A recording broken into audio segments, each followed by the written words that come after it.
Hi, Dale Moscatt here. We're out in the beautiful deserts out the back of Sharjah, behind Dubai on the edge of the desert.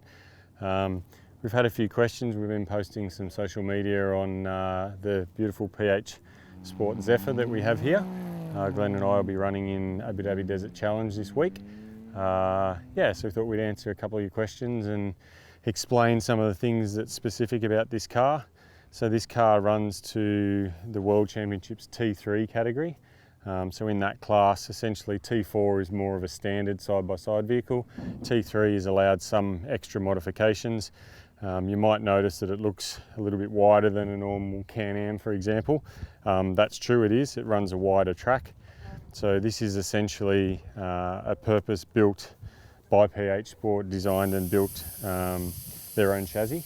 And then inside that, essentially they run Can-Am running gear. So we have a Can-Am engine, CVT drivetrain, all those sorts of things. Obviously the drive shafts and things are different because of the wider track that we run.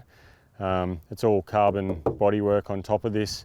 We have the option to run a screen or no screen at this event because it's such a hot event and the speeds are a lot lower. We're not getting big rocks and things thrown up by all the trucks and stuff like that you get in the Dakar, so we choose to run without a windscreen or side windows in this event. So that's a lovely option of this car. It's obviously not a hell of a lot under the front because all the power and engine and everything's in the back, but all the control arms, upper and lower, everything like that's all custom made. Great steering system in the car, very light to drive. This thing does feel a lot like a rally car compared to most of the side-by-side buggies that we've been in. And that's because of that nice wide stance that it has on the ground. Left-hand drive, obviously, because it's a European-based thing. We've got gull-wing doors.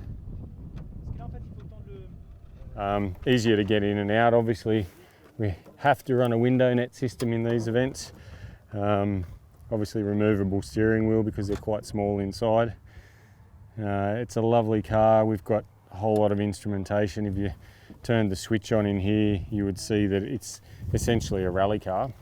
We run a Motec system, and on that central control, we've got all sorts of parameters, way more things than what you would have in a normal car. So we can run through all sorts of different screens, all the parameters, all the different power outputs, voltages, everything on all that sort of stuff. So very, very technologically advanced car. As far as that, it's something you'd probably find in a WRC or an R5 car. As I said, quite tight inside, but very comfortable. We've got a lot of pockets and things around everywhere to put everything. On my side, we will have a whole lot of navigational gear, but it's not here at the moment because we're just in the pre-event stage. When we get to scrutineering in a couple of days' time, they'll give us all the navigation screens, and we'll try and show you guys what that's about when we get to that.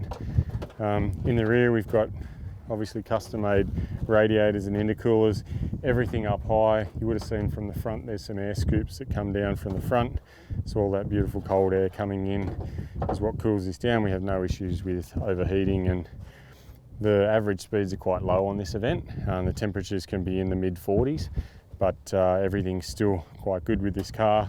We also run a lot of ducting, custom-made stuff down into the CVT belt that's inside of here. So we run a very similar system to what the Can-Ams have as far as the belt and the temperatures. Everything's all very well controlled. Example today, when we're testing here in the slow and climby, torquey dunes, we're only seeing normally around the 76, 78, maybe up into the 80s for a short time with the belt temperatures, which is very low. You normally only have a problem when you're sort of up over the 110 mark. So yeah, it's a very good system they've developed through here now. We've got the choice of one spare tyre at this event. If it was rocky terrain like Morocco, even two's not enough. Obviously we have a second spare tyre that can mount here. I would suggest most of this event will just run one. Some very good stuff, very good design by the team. Where this spare wheel mounts inside here, there's no extra bars and brackets, and everything go in, and hence no extra weight. So this wheel up here is very good for weight balance of the car. And these are our spare arms and spare parts, which basically house this wheel. So there's no extra parts needed to mount a spare wheel. The same with these sand ramps, which we have in both sides. these double up and act as basically the inner guards. So again, a weight saving, multi-purpose thing that's very well thought out by the team. Hopefully we don't need to use them. We've got a shovel which is mounted in the back here as well in case we do get stuck. Obviously custom trailing arms and upper and lower and all these things are all custom built by the team, all adjustable.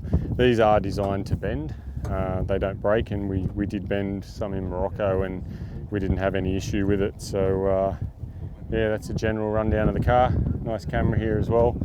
Interestingly, it doesn't fog up or get covered in dust, so you can always see what's behind you, which can be another car, or also for if you have to reverse down from somewhere. So yeah, lots of very clever features on the car.